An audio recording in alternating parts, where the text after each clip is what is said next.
Apa yang engkau pikirkan, itulah yang engkau dapatkan.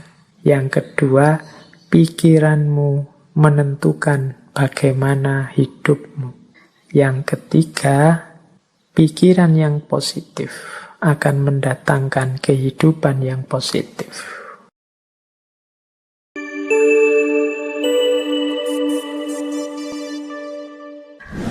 Nah, 7 cosmic law. Ini sebelum masuk spesifik ke arah the law of attraction. Law of attraction itu salah satunya saja.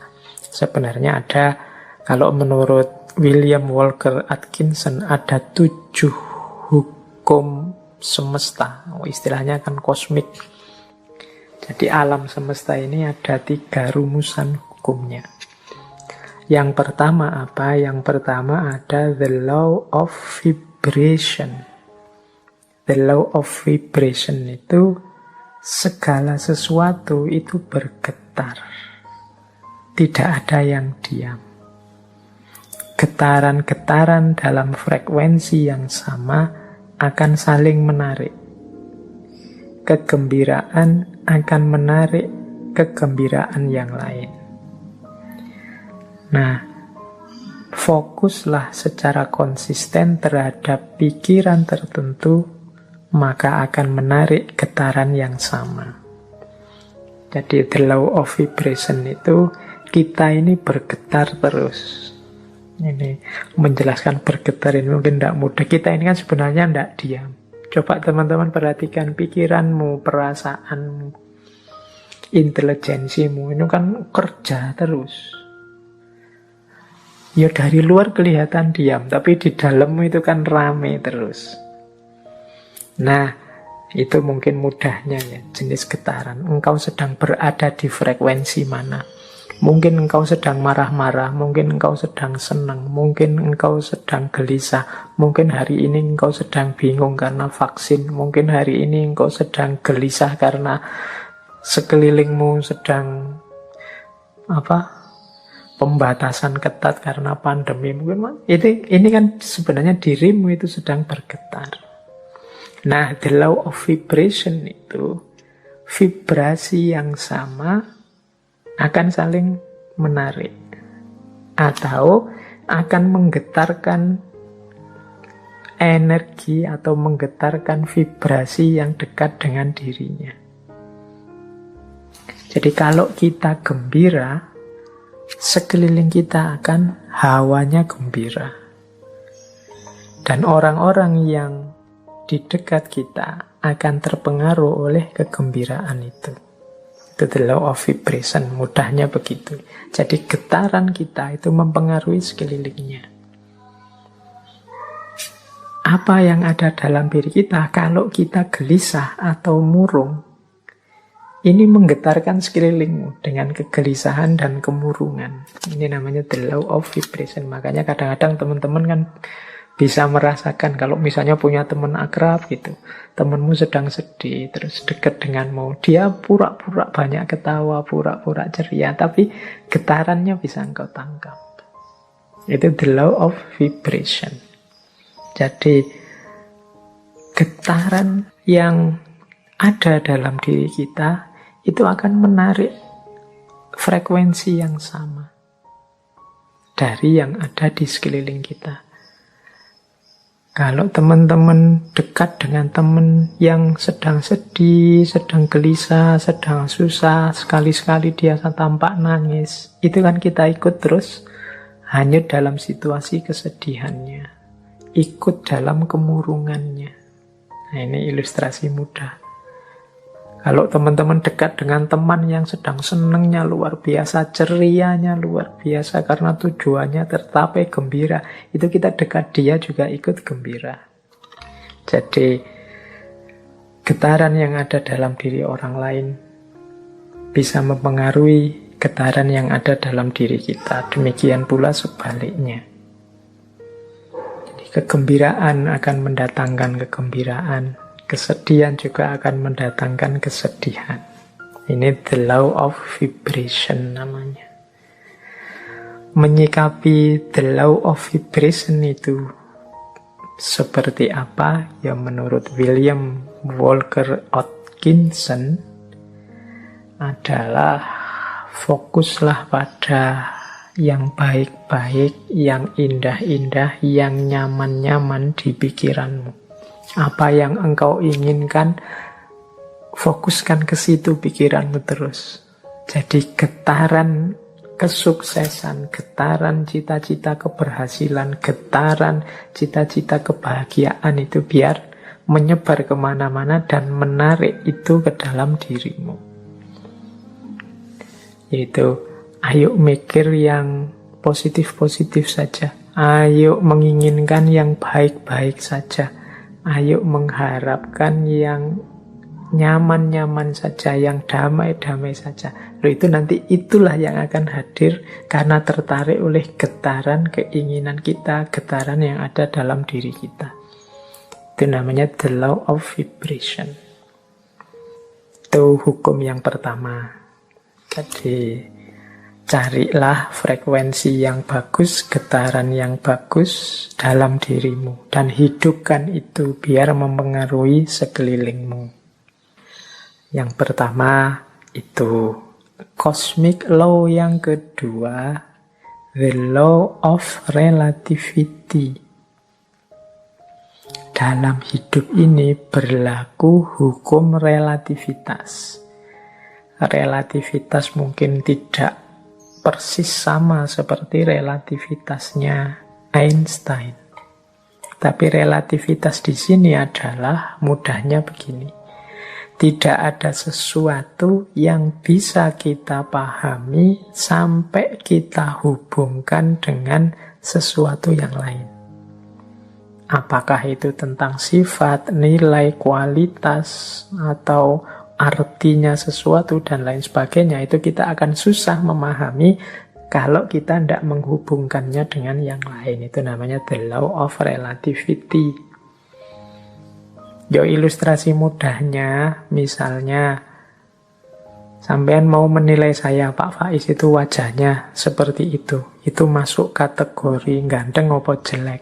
Itu kan susah kamu jawab, mungkin ya sungkan barang, gak berani ngomong. Tapi mudahnya itu, kalian ngerti saya cakep apa jelek, itu kan ketika dibandingkan, dihubungkan dengan yang lain. Mungkin dengan wajahnya orang lain. Kalau dihubungkan dengan yang lebih cakep, ya saya ndak ada apa-apanya. Tapi kalau kamu cari yang lebih drop, jauh lebih jelek, mungkin saya yang masuk kategori ganteng. Itu the law of relativity.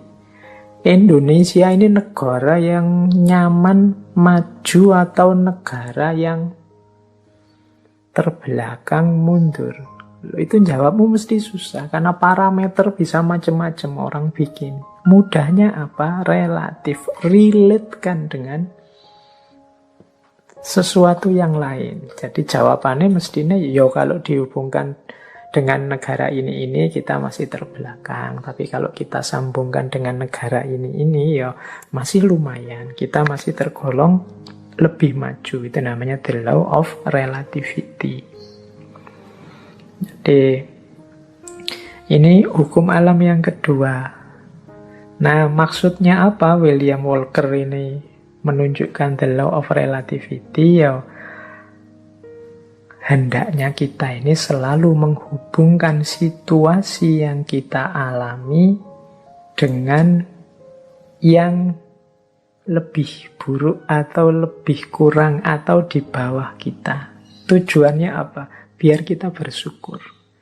Semua kegelisahan, ya mungkin tidak 100% lah. Sebut saja 90% kegalauan, kegelisahan kita hari ini, itu muncul karena kita merelasikan diri dengan sesuatu yang lain, yang lebih tinggi, lebih bagus, lebih sukses, pokoknya lebih segalanya dari kita. Akhirnya kita tidak mampu untuk bersyukur. Mau bersyukur itu lebih berat karena kita melihat hidup kita ini serba kurang.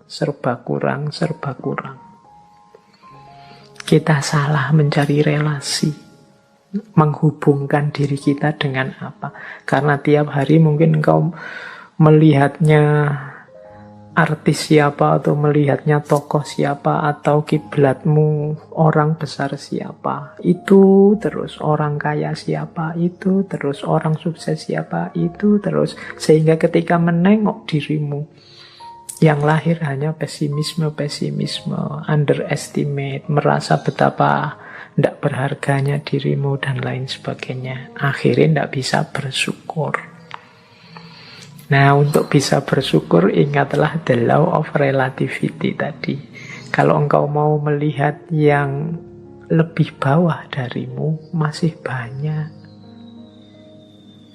Ada mahasiswa yang sumpek sekali karena semester akhir belum punya pacar misalnya. Dia lupa bahwa dia jadi mahasiswa itu aja sudah kelebihan yang luar biasa. Benchmarknya mungkin temennya. Benchmark itu tempat dia mengukur, tempat dia merelasikan diri, itu temennya yang sudah punya pacar. Tapi dia lupa, dalam dirinya ada banyak kelimpahan, ada banyak kelebihan. Dia sibuk hanya satu kekurangan ini. Ini biasanya karena salah merelasikan diri. Akhirnya susah bersyukur. Nah, itu hukum alam yang kedua, law of relativity. Ayo, untuk banyak hal, ya enggak untuk semua hal ya, untuk beberapa hal, law of relativity ini kita pakai ya untuk yang baik-baik, sholat, ibadah, untuk tekun belajar. Nah, kita ambil yang level tinggi biar kita semangat untuk meniru yang baik-baik. Tapi untuk hal-hal tertentu kita ambil standar yang lebih di bawah kita sehingga kita tidak lupa untuk bersyukur. Nah, yang ketiga, the law of cause and effect. Hukum sebab akibat. Kalau ini saya tidak perlu menjelaskan ya. Kalau dalam Islam ya ada famay ya'mal misqala dzarratin khairan yarah wa may ya'mal misqala dzarratin syarran yarah. Ada aksi, ada reaksi. Ada sebab, ada akibat. Maka menghadapi hukum yang semacam ini, marilah kita ciptakan dalam hidup ini sebab yang baik-baik saja. Sebab-sebab yang produktif, yang sukses, yang unggulan, sehingga kita mendapatkan akibat juga yang sukses, yang unggulan. Jadi karena ada sebab, ada akibat. Kalau ingin akibat yang bagus, ya ciptakanlah sebab yang bagus. Ini hukum alam juga. Tidak mungkin dari kemalasan lahir keberhasilan misalnya, makanya jangan malas. Tidak mungkin dari kejahatan, keburukan lahir kebaikan. Tidak mungkin dari proses yang merusak lahir perbaikan. Nah, ini cause and effect. Ini hukum alam yang ketiga. Ada sebab, ada akibat. Apapun yang kita panen hari ini, itu adalah benih yang kita tanam sebelumnya. Yang keempat, the law of polarity. Law of polarity ini, segala sesuatu dalam hidup ini ada pasangannya. Ada panas, ada dingin, ada terang, ada gelap, ada atas bawah, ada baik buruk. Ini pasangan. Pasangan ini sifatnya saling mengadakan. Saling mengadakan, ya kalau tidak ada buruk, yang baik juga tidak akan ada. Adanya yang baik karena ada yang buruk. Ini namanya saling mengadakan. Kalau semua orang sama, semua baik, semua, ya dia tidak disebut baik, ya standar saja. Dia disebut baik karena ada yang buruk. Disebut terang karena ada situasi gelap. Disebut atas karena ada bawahnya. Bawah saja tidak ada atas, tidak mungkin. Atas saja tidak ada bawahnya, tidak mungkin. Jadi dia saling mengadakan, saling mendukung. keberadaan masing-masing. Oke, jadi situasi the law of polarity ini membuat kita nanti tidak mudah melihat satu sisi saja dari sesuatu, tapi harusnya kita melihat secara lebih lengkap. Jadi ada orang baik loh, terus kita puji, kita senangi total 100%. Dia dengan segala kebaikannya. Tiba-tiba dia melakukan sedikit atau satu keburukan. Runtuhlah kepercayaan kita yang darinya sangat cinta jadi sangat benci. Kita lupa bahwa namanya masih manusia, masih duniawi, itu pasti berpasangan. Ada baiknya, ada buruknya. Ya mungkin kadar dan ukurannya berbeda-beda, tapi pasti ada pasangan-pasangan ini. Kita sering tidak siap menerima situasi yang kebalikan dari kenikmatan, kenyamanan yang kita rasakan hari ini. Padahal itu ya berpasangan. Ada enak, ada tidak enak. Di balik kenikmatan, di sisi sana ada ketidaknikmatan. Itu selalu ada. Minggu depan insya Allah kita perdalam the law of polarity ini di falsafah hidup yin yang. Tapi the law of polarity ini juga salah satu dari 7 cosmic law. Salah satu hukum semesta. Baik, nanti kita lanjutkan kalau yang keempat ini ya. Yang kelima, the law of rhythm. The law of rhythm ini, hidup ini mengalami siklusnya masing-masing. Hidup ini ada perputarannya. Siang, malam, kelahiran, kematian, kemunculan, kepergian, dan lain sebagainya. Namanya rhythm, iramanya hidup. Nah, segalanya ada awalnya, ada akhirnya. Ini the law of rhythm. Beberapa kali saya ceritakan kan ada kisah sufi, seorang sufi yang punya jargon, ini pun akan berlalu. Mengalami apapun, apakah itu kesenangan, apakah itu kesedihan, pada saatnya juga akan berlalu. Seberat apapun, seperti apapun.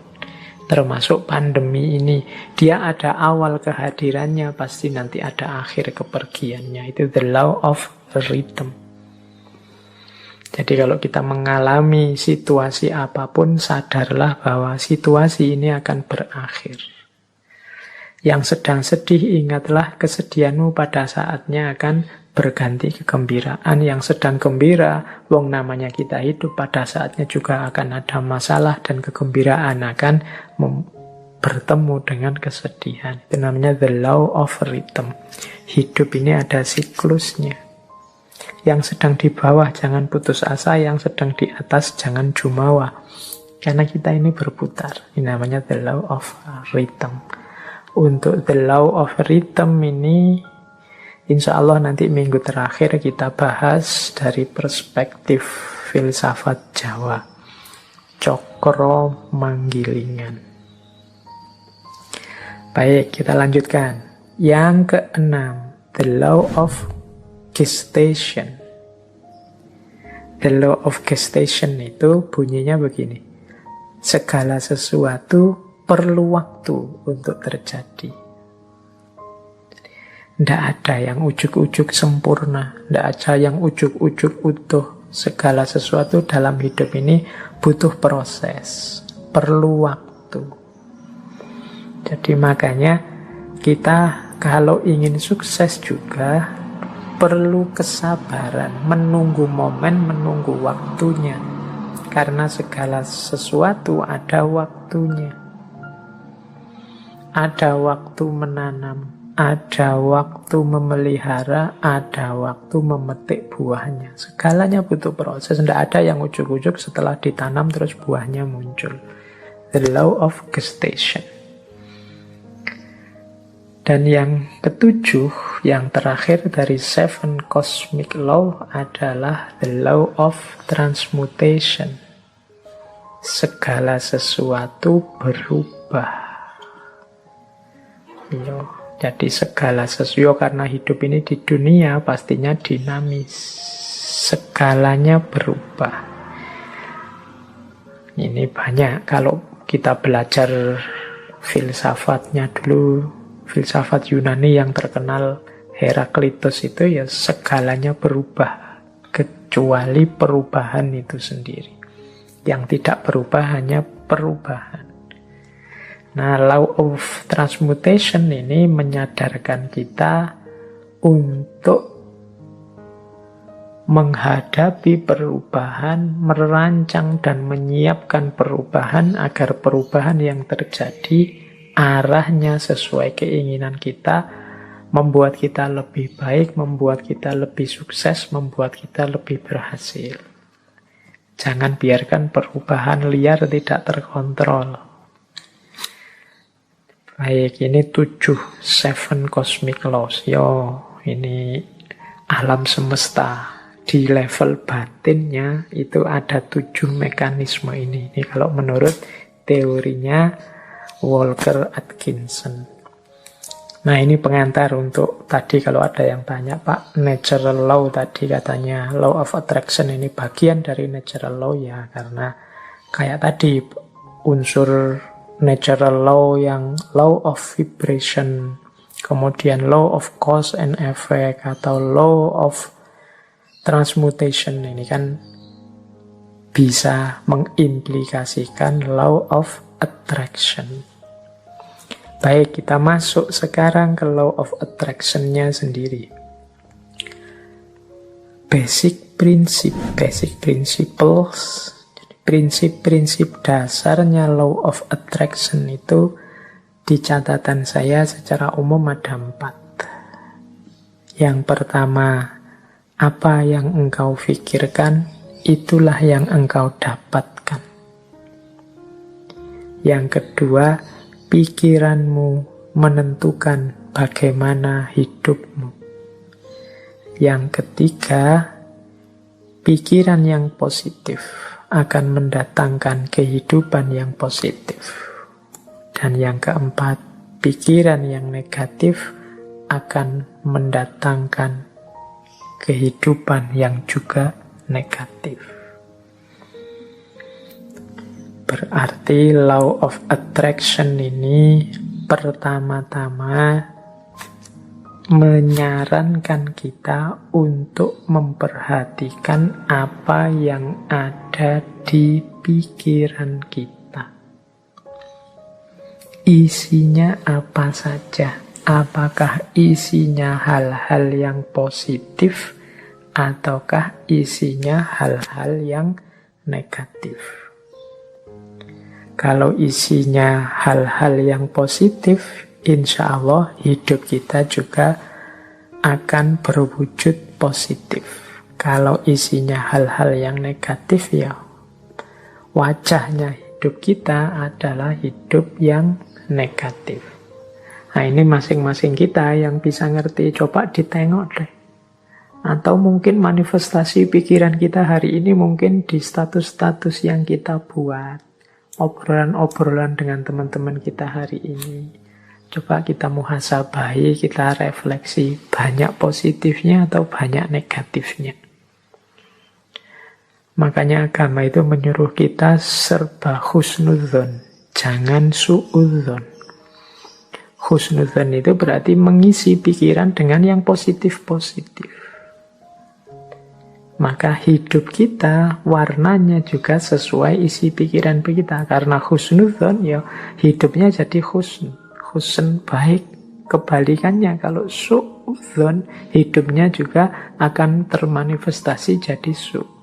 Pikirannya jelek, terus pikirannya negatif, terus curiga, terus ya sudah, hidupmu adalah hidup yang warnanya penuh kecurigaan. Hidup penuh kecurigaan itu kan hidup yang gelisah. Dari mana kegelisahan itu muncul? Engkau sendiri yang menciptakan. Dengan suudzonmu tadi, prasangka burukmu tadi. Coba tadi kamu prasangka baik, hidupmu jadi tenang. Dari mana ketenangan itu datang? Ya engkau ciptakan sendiri tadi, karena engkau suudzon. Ya bayangkan ya mudahnya, misalnya kalian mau naik kendaraan umum, naik bis atau kereta. Itu kalau pikiranmu serba prasangka buruk, jangan-jangan nanti dicopet, jangan-jangan nanti di tengah jalan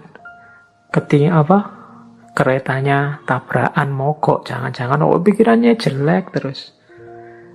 Maka kalian tidak akan bisa menikmati perjalanan. Sepanjang jalan mungkin kamu gelisah, ini jangan-jangan nabrak, jangan-jangan nanti ketemu orang jahat, jangan-jangan tidak tenang perjalananmu. Dari mana ketidaktenangan itu datang? Ya kamu awali dari pikiranmu sendiri tadi. Tapi coba engkau husnudzon, jadi pikiran yang bersih, tidak curiga, yakin dengan kenyamanan, keamananmu, ya perjalananmu nyaman. Tadi kalau dirumus teori vibrasi tadi, ya kenyamanan, keamananmu akan menarik sekelilingmu, frekuensinya juga jadi nyaman, jadi aman. Tapi kecurigaan, kegelisahanmu juga akan melahirkan kecurigaan, kegelisahan di sekelilingmu. Hidupnya jadi tidak nyaman. Nah ini basic prinsipnya, mudahnya penjelasannya begitu. Jadi kalau kita isinya negatif-negatif saja, ya energi negatif yang kita tarik dalam hidup. Pandemi ini kan melahirkan jutaan gagasan negatif. Mungkin lebih dari itu, saya sebutnya jutaan, jangan-jangan puluhan juta atau ratusan juta seluruh dunia. Bayangkan energi negatif yang lahir dari jutaan pikiran yang negatif. Sakitnya sama. Tapi kalau kita hadapi dengan optimis atau dengan pesimis, itu kan kesannya, rasanya beda. Itu the law of attraction. Semakin negatif isi pikiran kita, ya semakin keruh hidup kita. Asalnya ya kita sendiri yang mengundang kekeruhan itu.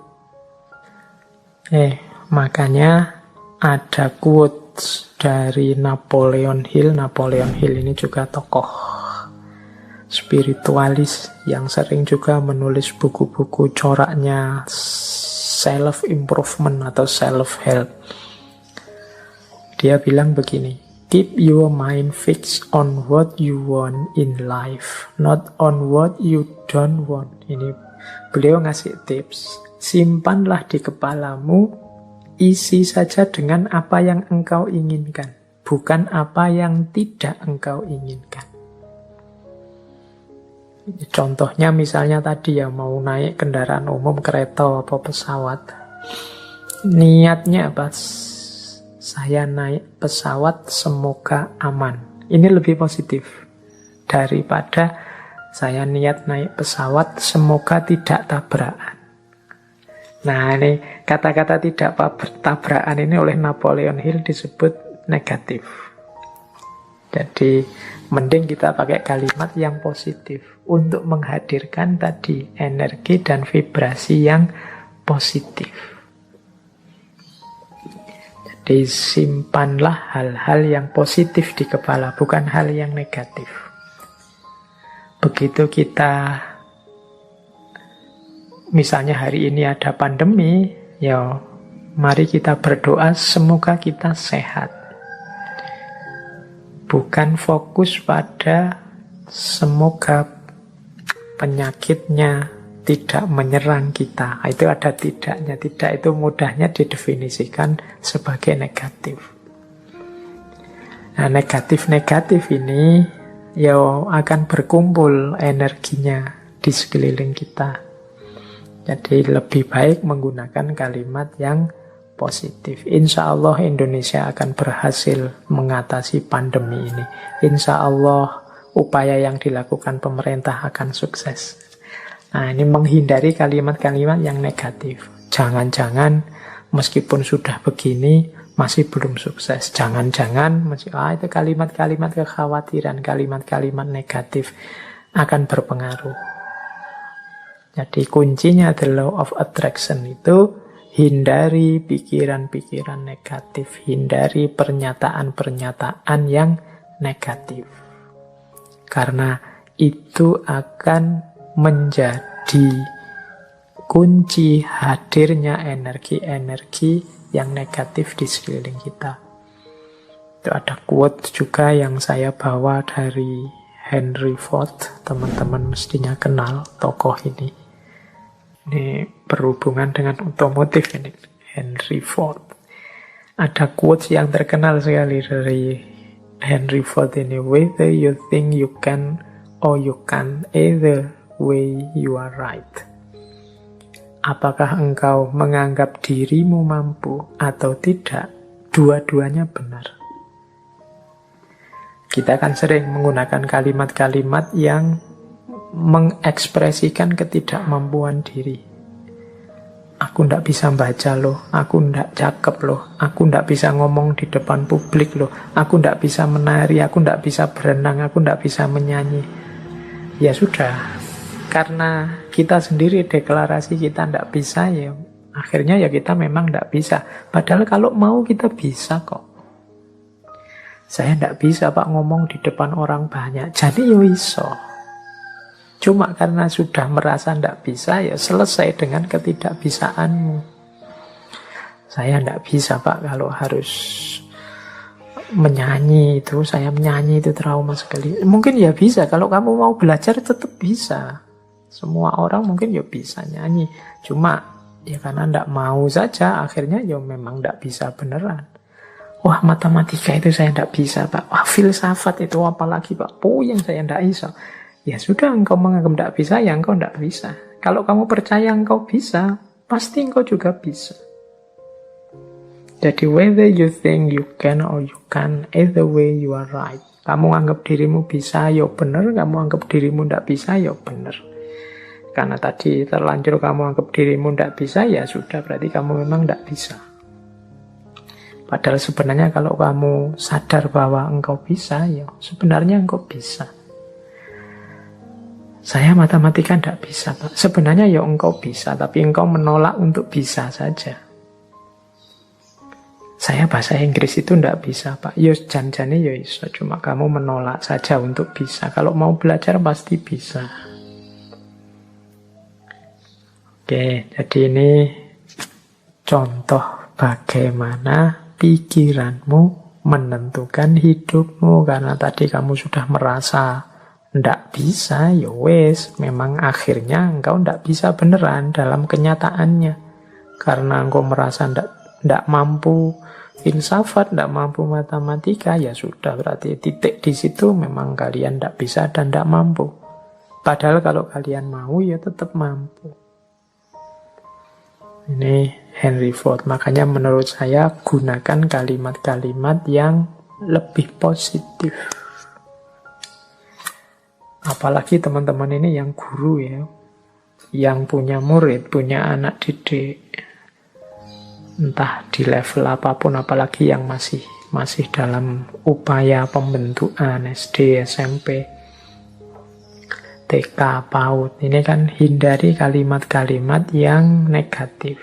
Masukkan dalam isi kepala anak-anak kita itu hal-hal yang positif, yang membentuk dirinya secara positif, yang penuh harapan, yang penuh keyakinan akan masa depannya, yang menumbuhkan potensi-potensi tersembunyinya.